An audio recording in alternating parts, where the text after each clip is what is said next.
The origins of the Alexian brothers really is unique among all men's religious congregations. We're the only congregation that does not know who its founder was, because we didn't have a founder. We began sometime in the middle 12th century, around 1150, in the Low Countries of Belgium and Germany along the Rhine River. These early brothers were laymen, ordinary fellows who came together, lived in community, pooled their resources, and cared for the poor. The wonderful part about that we have inherited is that there is no cult of personality in the Alexian brothers. Every Franciscan appropriately wants to be like Francis. Jesuits want to be like Ignatius. Benedictines want to be like Benedict.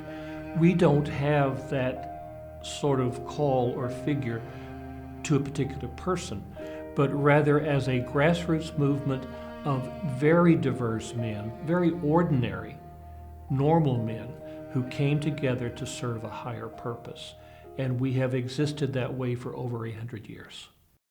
One of the things that the brothers have inherited in our heritage is a propensity, if you will, to do things that no one else wants to do. When the plague hit Europe again in 1347, the wealthy, the priest, the civil authorities got out of Dodge. The brothers not only didn't get out of Dodge, we went into Dodge. We went to the dying, to the sick, and nursed them. And most of the brothers died doing that. But we have historically inherited that desire to go where the action is, to go where the need is. Our motto is Caritas Christi urgent nos. The love of Christ compels us.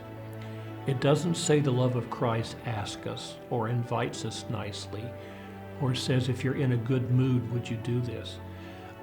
Our appropriate response to the love Christ gave us on the cross is to love the poorest and the most powerless of his children.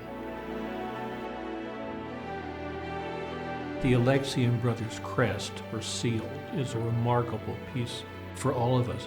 We see a number of things. The pelican, who is the example of selfless love. She plucked her breast and fed her young from her own blood.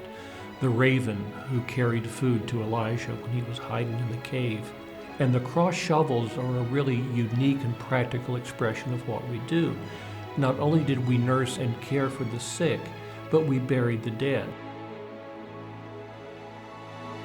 At one time, health care was exclusively bedside nursing, bedpans, cutting food, changing dressings. We realize today health care is not always about curing, but always about healing.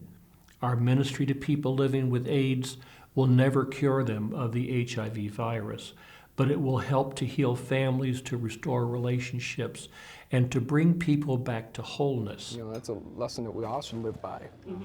Of our brothers today, very, very few are nurses. We have men who have been engineers, men who have worked in the laundry, in the kitchen, in accounting. The invitation to service, the vocation, the call from God is always to serve, and to serve the poor, the disenfranchised, and the unwanted. We take Matthew 25 very literally, that when we fail to do it to the least of our brothers and sisters, we fail to do it to Jesus.